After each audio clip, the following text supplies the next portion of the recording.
নমস্কার, জি 24 ঘন্টায় আপনাদের স্বাগত। আমি শিলাদিত্য। শুরু করছি বাংলা এট 5। সুপ্রিম কোর্টে এসএসসি চাকরি বাতিল মামলা।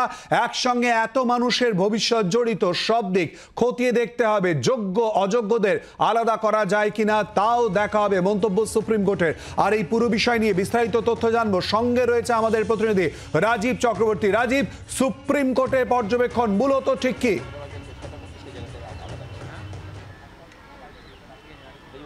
শিলাদিত্য, দেখো, সুপ্রিম কোর্টে আজকে যে বিষয়ে নিয়ে মামলা করা হয়েছিল, অর্থাৎ মোট 4টি আবেদন জমা পড়েছিল। কলকাতা হাইকোর্টের ডিভিশন বেঞ্চের যে রায়, অর্থাৎ একসঙ্গে প্রায় 26,000 শিক্ষক শিক্ষিকার চাকরি বাতিল করে দেওয়া, সেই বাতিল করে দেওয়ার সিদ্ধান্তকে কার্যত চ্যালেঞ্জ জানিয়ে সুপ্রিম কোর্টের দ্বারস্থ হয়েছিল রাজ্য সরকার, রাজ্য মধ্যশিক্ষা পর্ষদ এবং স্কুল সার্ভিস কমিশন। প্রত্যেকের আবেদনের কিন্তু একটি বিষয় ছিল, স্থগিতাদেশ দেওয়া হোক এই 26,000 শিক্ষক শিক্ষিকার যাদের চাকরি চলে গিয়েছে সেই নির্দেশে। আজকে শুনানির প্রথমেই সুপ্রিম কোর্টের প্রধান বিচারপতি ধনঞ্জয় যশবন্ত চন্দ্রচূড় তিনি একটি কথা বলেছেন, মারাত্মক দুর্নীতি হয়েছে, মারাত্মক দুর্নীতি, ওএমআর সিট নষ্ট করে ফেলা হয়েছে। এমন বিষয় তিনি যে অর্থাৎ হোমওয়ার্ক করে এসেছেন, আবেদন তিনি দেখেছেন, আবেদন শুনানি করে এসেছেন, নতুন করে আবেদন একাধিক আবেদন সুপ্রিম কোর্টে এসেছে। সমস্ত কিছু বিচার করার পরে সুপ্রিম কোর্টের প্রধান বিচারপতি ধনঞ্জয় যশবন্ত চন্দ্রচূড় তিনি জানিয়েছেন আগামী সোমবার এই মামলার শুনানি হবে। তার কারণ এই বিষয়েই একাধিক আবেদন জমার পাশাপাশি নতুন করে আজও আবেদন জমা পড়েছে। আর কারা সেই আবেদন জমা দিয়েছে সেই বিষয়ে যাওয়ার আগে আরেকটা কথা জানিয়ে রাখি, তা হলো সুপ্রিম কোর্ট আজ কলকাতা হাইকোর্টের ডিভিশন বেঞ্চের রায়ের মধ্যে থেকে একটা প্যারাকে তুলে নিয়ে এসে জানিয়েছে যে যেখানে যে সুপার নিউমেরারি পোস্ট তৈরি করা হয়েছিল, অতিরিক্ত পদ তৈরি করে চাকরি দেওয়া হয়েছিল প্যানেলের বাইরে থেকে, সেই কারণে সিবিআইকে তদন্ত চালিয়ে যাওয়ার নির্দেশ দিয়েছিল কলকাতা হাইকোর্টের ডিভিশন বেঞ্চ। এবং পাশাপাশি বলা হয়েছিল যারা এক্ষেত্রে জড়িত তাদের প্রয়োজনে হেফাজতে নিয়ে জিজ্ঞাসাবাদ করতে পারে সিবিআই। এই জায়গাটুতে কিন্তু স্থগিতাদেশ দেওয়া হয়েছে। এক্ষেত্রে সুপ্রিম কোর্টের ওই কলকাতা হাইকোর্টের ওই নির্দেশের স্থগিতাদেশ সোমবার পর্যন্ত, অর্থাৎ সোমবার পরবর্তী শুনানি পর্যন্ত তাদের বিরুদ্ধে কোনো কঠোর পদক্ষেপ নেওয়া যাবে না। আর তোমাকে জানিয়ে রাখি যে যোগ্য অযোগ্য প্রার্থী নিয়ে যে আলোচনা চলছে, যোগ্য প্রার্থীদের চাকরি যাতে বহাল থাকে সেই কারণে সংগ্রামী যৌথ মঞ্চ যারা কলকাতায় শহরের বুকে দীর্ঘদিন ধরে আন্দোলন চালিয়ে যাচ্ছেন তারা সুপ্রিম কোর্টে এসে পৌঁছেছেন। তাদের নেতা আমাদের সঙ্গে রয়েছেন ভাস্কর ঘোষ। শিলাদিত্য, আমরা কথা বলবো তার সঙ্গে। ভাস্কর বাবু, প্রথমেই জানতে চাইবো আপনাদের আবেদনটা কি, কেন এসেছেন সুপ্রিম কোর্টে? সংগ্রামী যৌথ মঞ্চের পক্ষ থেকে আমরা এসেছি যে ওই প্যানেলের মধ্যে সবাই দুর্নীতি করে চাকরি পাননি, কিন্তু যেটা রাজ্য সরকার বা এসএসসি বা পর্ষদ গুলিয়ে দেওয়ার চেষ্টা করছে। আজকেও শুনানিতেও কিন্তু সেই কথাটাই তারা বারবার করে বললেন। এবং আমাদের উদ্দেশ্যটা হচ্ছে যে যারা কাউকে উৎকোচ না দিয়ে নিজেদের মেধার ভিত্তিতে চাকরি পেয়েছেন, ওএমআর সিট ম্যানিপুলেশনের অভিযোগ নেই তাদের বিরুদ্ধে, র্যাঙ্ক জাম্পের অভিযোগ নেই, মেয়াদ উত্তীর্ণ প্যানেলের থেকে চাকরি পাননি, তাদেরকে এই লিটিগেশন থেকে ছাড় দিতে হবে। যাদের বিরুদ্ধে কারোর কোনো অভিযোগ নেই এখনও টিল ডেট, সিবিআইয়ের কোনো অভিযোগ নেই, পর্ষদের নেই, সরকারের নেই, এমনকি পিটিশনার যারা তাদেরও কোনো অভিযোগ নেই, তাদেরকে এই যে লিটিগেশন চলছে সেখান থেকে মুক্তি দেওয়া হোক। কারণ এখানে সামাজিক সম্মানের বিষয় আছে, তাদের অধিকারের প্রশ্ন আছে। রাষ্ট্রের কর্তব্য মানুষের যে মৌলিক অধিকার, সেই মৌলিক অধিকারের মধ্যে পড়ে যে সে তার যোগ্যতার প্রমাণ দিয়ে পেয়েছে, সেই জায়গাটাকে রক্ষা করা, এবং এখানে সমানতার প্রশ্নও আছে। ভাস্করবাবু, একটা প্রশ্ন তো স্বাভাবিকভাবেই উঠে আসছে, সুপ্রিম কোর্টের প্রধান বিচারপতিও আজকে জানতে চেয়েছেন যোগ্য অযোগ্যদের ফারাক কিভাবে করা হবে, চিহ্নিত কি করে করা হবে? একটা কথা আমি তার আগে বলি যে আজকের শুনানি পর্বে যেটুকু বুঝলাম যে পুরো 26,000কে একসাথে রক্ষা করার কথা যারা বলছেন, মানে সরকারের হয়ে কথা যারা বলছেন, তারা যদি করতে যান তাহলে এই যোগ্য ছেলে মেয়েগুলোকে বলি চড়ানো হবে। রাজীব, এই প্রসঙ্গ নিয়ে তোমার কাছে আসবো। যোগ্য অযোগ্যদের ফারাক ঠিক কি করাবে এই প্রসঙ্গ নিয়ে তোমার কাছে আমরা আসবো, কিন্তু তার আগে আমরা শুনে নেবো আইনজীবী ফিরদৌস শামীম তিনি ঠিক কি বলেছেন। কলকাতা হাইকোর্টের মহামান্য বিচারপতি দেবাংশু বসাক এবং মহামান্য বিচারপতি মোহাম্মদ সাব্বার রাজদের বেঞ্চ যে রায় প্রদান করেছিলেন আজকে প্রধান বিচারপতির বেঞ্চ সেই রায়কেই বহাল রাখলেন এবং সেই রায়কেই কার্যকর রাখলেন। শুধুমাত্র ওই অংশটি শুধুমাত্র স্টে করেছে সুপার নিউমেরিক পোস্ট সংক্রান্ত যে সমস্ত সংশ্লিষ্ট ব্যক্তি যারা যুক্ত আছেন সুপার নিউমেরিক পোস্ট ক্রিয়েশনের সঙ্গে, তাদের ইন্টারোগেশনে শুধুমাত্র আজকে স্টে দিয়েছেন, বাকি অংশটি অ্যাজ ইট ইজ রেখে দিয়েছেন। এই আজকের লিস্টে যে মামলাগুলো এসছে এর বাইরেও অনেক মামলা ফাইল হয়েছে। তিনি বলেছেন সেই সমস্ত মামলাগুলো আগামী সোমবার তিনি পরবর্তীতে শুনবেন।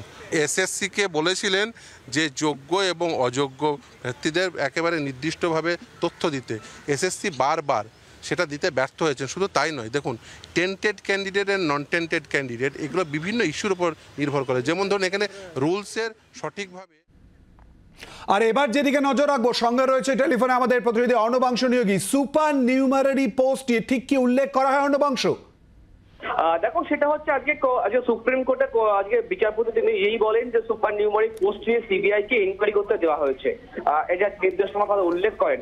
কিন্তু এই নির্দেশনামা উল্লেখ করার পর রাজ্য সরকার তরফ থেকে বলা হয় যে এই ধরুন অর্ডারটা তাহলে হয়, তাহলে যদি সুপার নিউমারিক পোস্ট নিয়ে ক্যাবিনেটে নোট হয়, সেই ক্যাবিনেটের নোট ধরে যে জিজ্ঞাসাবাদ ছিল তাহলে সমস্যা তৈরি হতে পারে।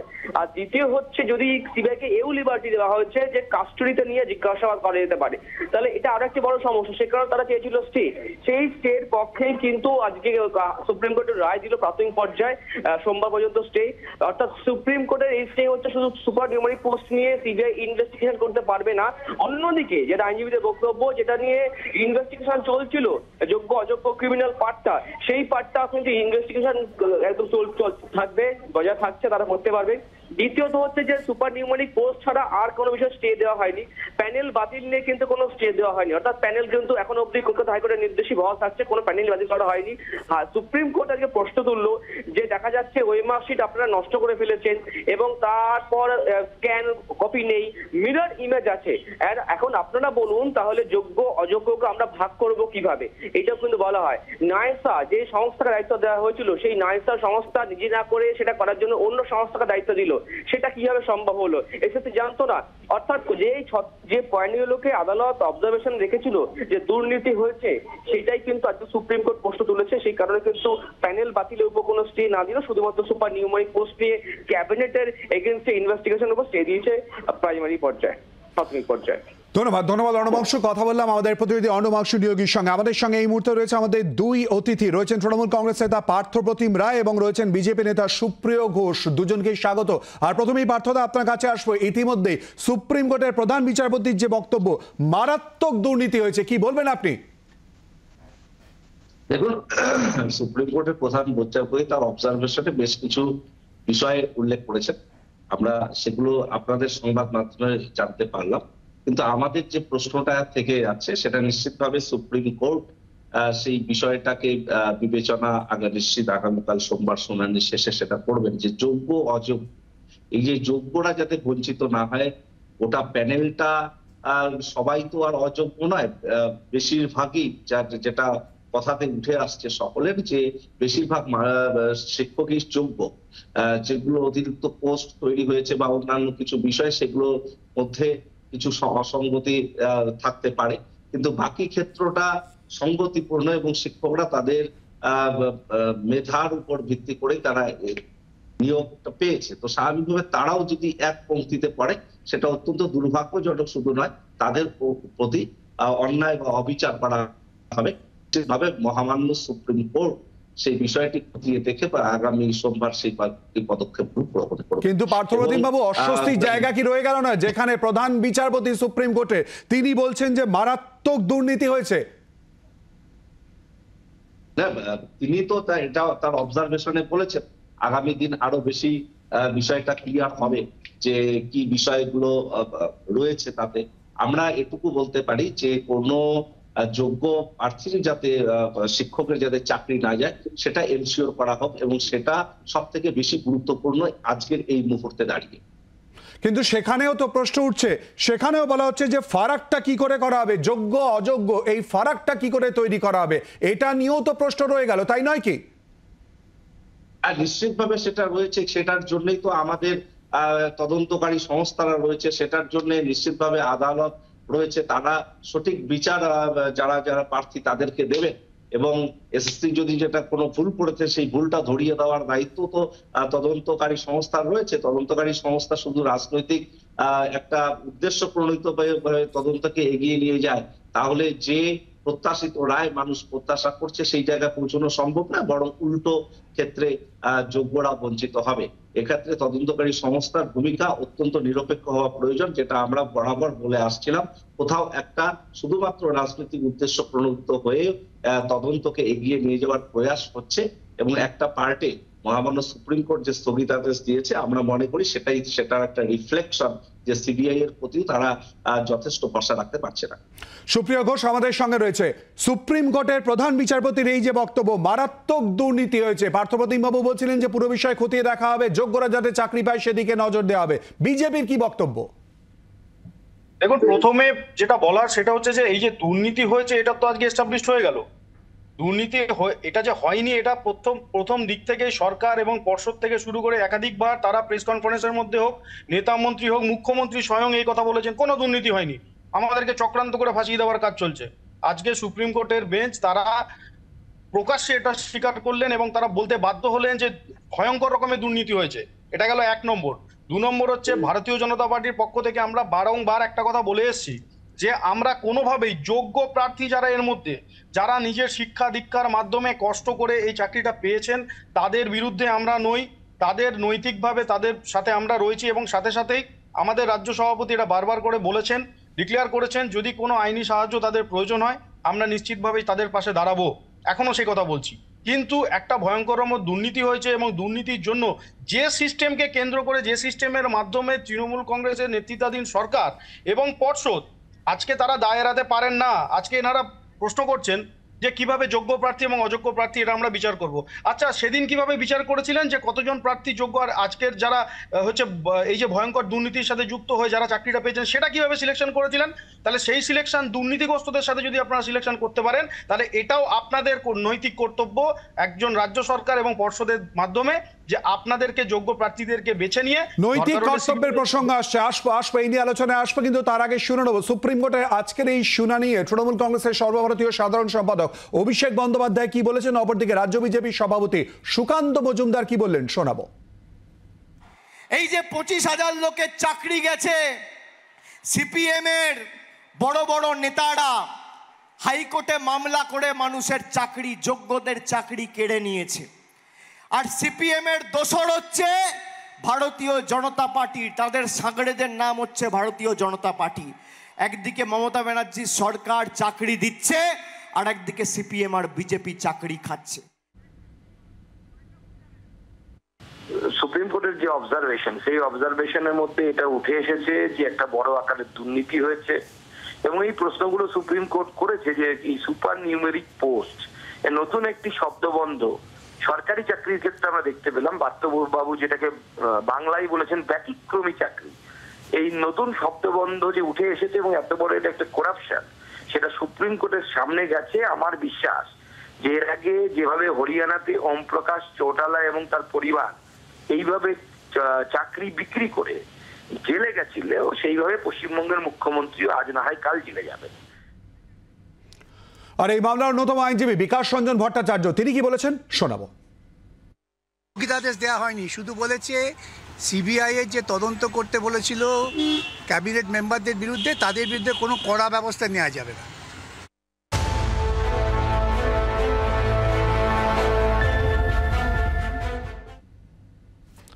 বাংলায় 5-এ জানিয়ে আমরা আলোচনা করছি, অর্থাৎ এসএসসি মামলার সুপ্রিম কোর্টের শুনানি। এই নিয়ে আলোচনার সঙ্গে অতিথিরা এবং এই মুহূর্তে চাকরিহারারা যারা আন্দোলনে রয়েছেন সেখানেই রয়েছে আমাদের প্রতিনিধি রনয়। চলে যাব সরাসরি রনয়ের কাছে। রনয়, সুপ্রিম কোর্টের আজকে শুনানির পর তারা কি বলছেন?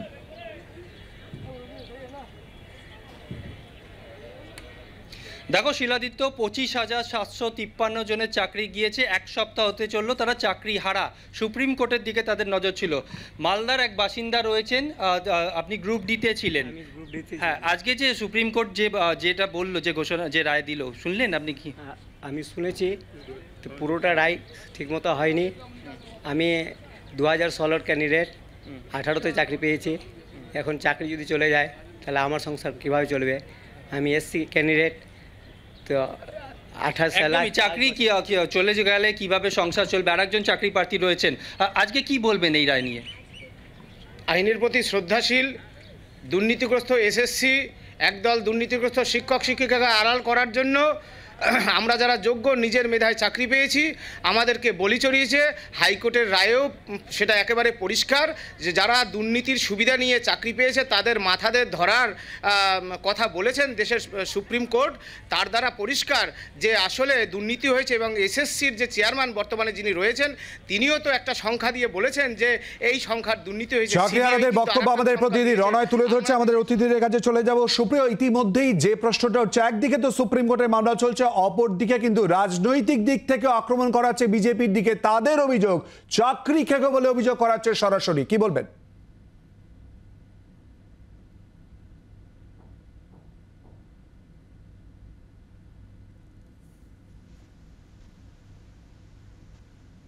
হ্যালো, এই যে অভিযোগ করা হচ্ছে, একদিকে যেমন সুপ্রিম কোর্টের শুনানি চলছে, অপরদিকে রাজনৈতিকভাবে চাকরি খেকো বলে বিজেপির উদ্দেশ্যে ইতিমধ্যেই কিন্তু কটাক্ষ করা হচ্ছে। কি বলবেন?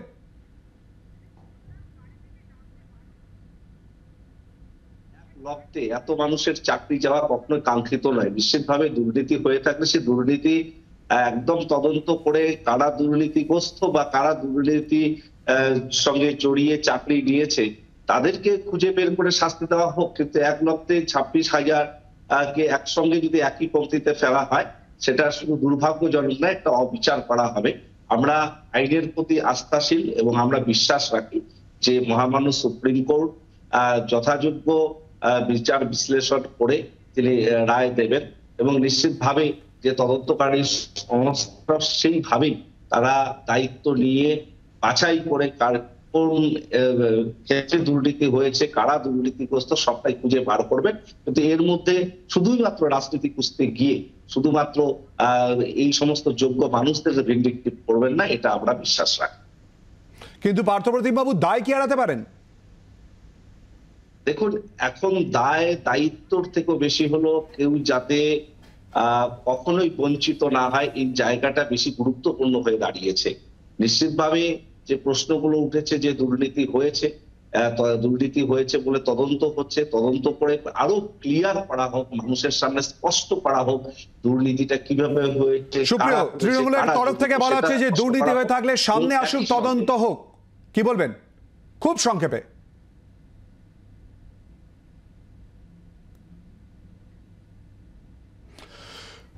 যোগাযোগ বিচ্ছিন্ন হয়ে গেছে, আমরা পরে যোগাযোগ করব। কিন্তু এই নিয়ে ইতিমধ্যে প্রতিক্রিয়া আসছে অনেক, আর এই সমস্ত খবরের দিকে আমরা নজর রেখেছি। বাংলা@5 এই নিয়ে আলোচনা আজকের মতো এ পর্যন্তই। চোখ রাখুন জি 24 ঘন্টা। বাংলার আওয়াজ, বাঙালির আবেগ, জি 24 ঘন্টা।